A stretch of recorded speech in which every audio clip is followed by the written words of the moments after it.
تو آپ اس پر عمل بھی کریں گے. تو لوگوں نے یہ جانا کہ کیا کہتے ہیں کس طرح سے مذہب اسلام جو ہے کس طرح سے بہت اچھا مذہب ہے, اور اس میں جو ہے آپس میں بھائی چارہ, محبت, خلوص اور کیا کہتے ہیں ہر چیزیں جو کچھ بھی ہے دوسرے مذہبوں کے اندر نہیں تھی, تو وہ چیز جناب ہے نا یہاں پر ہے. تو ان چیزوں کو جناب ہے نا آپ کی جو دعوت تھی وہ ان چیزوں کی تھی, اور اس وجہ سے ہے نا آپ نے جناب ہے نا جب یہ چیزیں پھیلائیں تو لوگوں نے آپ کا مذہب بہت زیادہ اختیار کر لیا. اور یہ جو مشن تھا وہ حضرت خواجہ غریب نواز کا تھا, جو حضرت خواجہ نظام الدین اولیاء محو اللہ رحمۃ اللہ علیہ جناب اس بات کو جیسے وہ کیا. اچھا, پھر دوسری بات یہ ہے کہ حضرت امیر خسرو رحمۃ اللہ علیہ کا جہاں تک کردار ہے محو اللہ کے ساتھ جناب ہے, تو ایک دفعہ کا واقعہ ہے کہ حضرت امیر خسرو رحمۃ اللہ علیہ جناب ہے نا محبت کا تقاضا میں آپ کو بتا رہا ہوں. ایک دفعہ کا واقعہ ہے کہ آپ جناب ہے نا سلطان علاؤدین خلجی بادشاہ کے دربار میں کام کیا کرتے تھے, اور اس کا تجارت کا جو کوئی بھی سامان تھا کیا کہتے ہیں لے کر آتے تھے اور لے کر جاتے تھے. تو ایک دفعہ ایسا ہوا کہ ایک شخص محبوب الہی کی خدمت میں آیا اور کہنے لگا کہ حضور میری جناب 3 بیٹیاں ہیں اور مجھے ان کی شادی کرنی ہے, میری آپ کچھ مدد فرمائیے. تو آپ نے فرمایا کہ بھئی ایسا اس وقت تو میری خانقاہ میں کچھ بھی نہیں, کیونکہ آپ کا دستور عمل یہ تھا کہ آپ کے پاس جتنی بھی نظر آتی تھی وہ آپ جناب ہے نا ضرورت مند لوگوں کی میں تقسیم کر دیا کرتے تھے. تو آپ نے فرمایا کہ بھئی ایسا کرو کہ کیا کہتے ہیں تم خانقاہ میں قیام پذیر ہو جاؤ, اگر کوئی نظر آئے گی تو میں تم کو دے دوں گا. تو اتفاق کی بات جناب 3 دن وہ شخص رہا اور میاں پر کوئی نظر نہیں آئی. تو حضرت محو اللہ کو بھی جیسے بڑی مایوسی تھی محسوس ہوئی, اور اس شخص کو بھی کہنے لگے حضور میں تو جا رہا ہوں, میں تو بڑی امید لے کر آیا تھا, اور میں کیا کہتے ہیں یہاں پر اس غرض سے آیا تھا کہ آپ میری مدد کریں گے. آپ نے فرمایا کہ اچھا بھئی ایسا کچھ بھی نہیں ہے نا, جاؤ یہ میری چپلیں اٹھا کے لے جاؤ. ہاں, بیٹا وہ تھا شخص بنگال کا رہنے والا, اور بنگال میں حضرت امیر خسرو اتنا تجارت کا سامان لینے کے لیے گئے تھے. تو اب کیا ہوا جناب کہ راستے میں ایک سرائے کے اندر جناب ہے نا حضرت امیر خسرو رحمۃ اللہ علیہ ٹھہرے ہوئے تھے, اور وہ شخص بھی اسی سرائے میں جا کے ٹھہرا. ہاں, تو جب شام کا وقت ہوا تو حضرت امیر خسرو نے کہا بھئی یا تو میرے پیر کی مجھے بو آ رہی ہے, بھئی کون ہے ایسا شخص جو کیا کہتے ہیں میرے پیر خانے سے آیا. تو اس شخص نے کہا کہ میں ہوں, کہ اس طریقے سے میں وہاں پر گیا تھا اور اس کام کے لیے میں گیا تھا. کہنے وہاں سے کیا چیز ایسی لے کر آیا جو تمہیں میرے پیر کی خوشبو آ رہی. کہنے بابا میں تو ان کے پاس مدد کے لیے گیا تھا, انہوں نے مدد تو میری کری نہیں, اور مجھ کو اٹھا کے اپنی چپلیں دے دی کہ جاؤ تم یہی چپلیں لے جاؤ. کہنے دکھاؤ وہ چپلیں کہاں ہیں. کہنے حضرت یہ ہیں چپلیں ہیں. انہوں نے وہ چپلیں دیا. جب چپلیں دیا تو فرمایا کہ اس کا تم ہدیہ کیا لوگے, یہ چپلیں مجھ کو دے دو.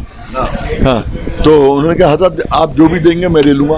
تو حضرت امیر خسرو کے پاس اس وقت جناب 70 اونٹ مال کے لدے ہوئے تھے. آپ نے فرمایا کہ 70 کے 70 اونٹ یہ تم لے لو اور یہ چپلیں مجھ کو دے دو. جاؤ یہ مال سارا میں نے تم کو دیا اور چپلیں جو ہے تم مجھ کو دے دو. آپ نے جناب وہ حضرت امیر خسرو کی جناب جو چپلیں جو تھی ہیں وہ حضرت نظام الدین اولیاء محو اللہ رحمۃ اللہ علیہ کی جو چپلیں تھیں وہ لی اور اس کو جناب سر پہ باندھا, اور سرکار کی جناب بارگاہ میں حاضر ہوئے اور کہنے لگے کہ حضور اس طریقے سے کیا کہتے ہیں میں وہاں پر گیا تھا اور آپ نے اس طرح سے عاشق ملا. کہنے آپ ہمارے لیے کیا لے کر آئے. کہنے حضور جو آپ نے چپلیں اس کو عنایت کری تھی وہ چپلیں میں لے کر آیا ہوں. ہاں, تو آپ نے فرمایا کہ کتنے کا سودا کیا.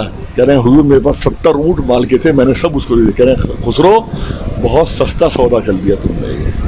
ہاں, کیونکہ یہ چپلیں وہ ہیں کہ جب اللہ تبارک تعالیٰ نے جناب مجھ پر جناب محبوبیت نازل فرمائی تھی, یعنی محبوبیت کو اتارا تھا غیب سے, میرے پاس آواز آئی تھی جناب, سمجھے نا, تو محبوبیت کی خوشبو جو تھی اللہ ان چپلوں میں بسی. کہہ رہے ہیں اس کی تو کوئی قیمت ہی نہیں ہے.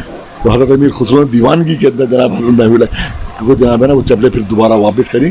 تو یہ حضرت امیر خسرو کا اور حضرت محو اللہ کا جناب ایسے محبت کا رشتہ تھا کہ جس کو جناب ہے نا بیان کرنے کے بعد جناب ہے نا ایک انسان کا ایمان تازہ ہوتا ہے. دوسرا واقعہ یہ ہے کہ جب حضرت امیر خسرو رحمۃ اللہ علیہ ایک دفعہ بنگال جناب گئے ہوئے تھے تو حضرت نظام الدین اولیاء محو اللہ رحمۃ اللہ علیہ کا وصال ہو چکا تھا.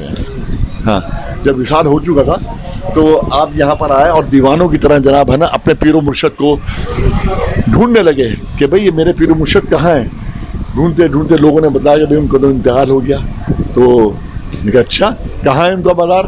تو آپ جناب ہے نا اس جگہ پر یہاں پر آئے, اور یہاں آنے کے بعد جناب یہاں سے اپنے جہاں حضرت امیر خسرو رحمۃ اللہ علیہ کا مزار شریف ہے نا یہیں سے کھڑے ہو کے اپنے پیر و مرشد کا جناب ہے نا آپ نے وہ مزار مبارک دیکھا. اور تو اس وقت جناب ہے نا آپ نے ایک شعر پڑھا کہ گوری سوے سیش پر سو مکھ پر ڈارو کیس چل خسرو گھر آپ نے سانج وہیں چودیس. یعنی گوری کا الفاظ جو ہے وہ حضرت پیر و مرشد کے لیے استعمال کیا ہے کہ گوری سوے سیج پر, سیج کہتے چرپائی کو. تو وہ خبر جو تھی ان کی چرپائی بنا دی گئی اور کہا کہ گوری سوے سیج پر سو مکھ پر ڈارو گے. کہہ رہے اپنے منہ کے اوپر یعنی کفن ڈال رکھا تھا نا, منہ پر ڈارو کیس. چل خسرو گھر آپ نے تو سانج بہی چودھری، اے خسرو اب اس دنیا میں کچھ نہیں رکھا، اب یہاں پر جو ہے سورج ڈوب چکا ہے، سانج ہو چکی ہے، اب تو بھی ہے نا اپنے کیا کہتے ہیں وطن واپس چلے جا۔ اور یہ کہنے کے بعد آپ نے جناب ہے نا ایک نعرہ لگایا، نعرہ تکبیر اللہ اکبر کا جناب، اور اسی وقت جناب ہے پھر آپ نے جناب ہے نا دم توڑ دیا۔ ہاں آپ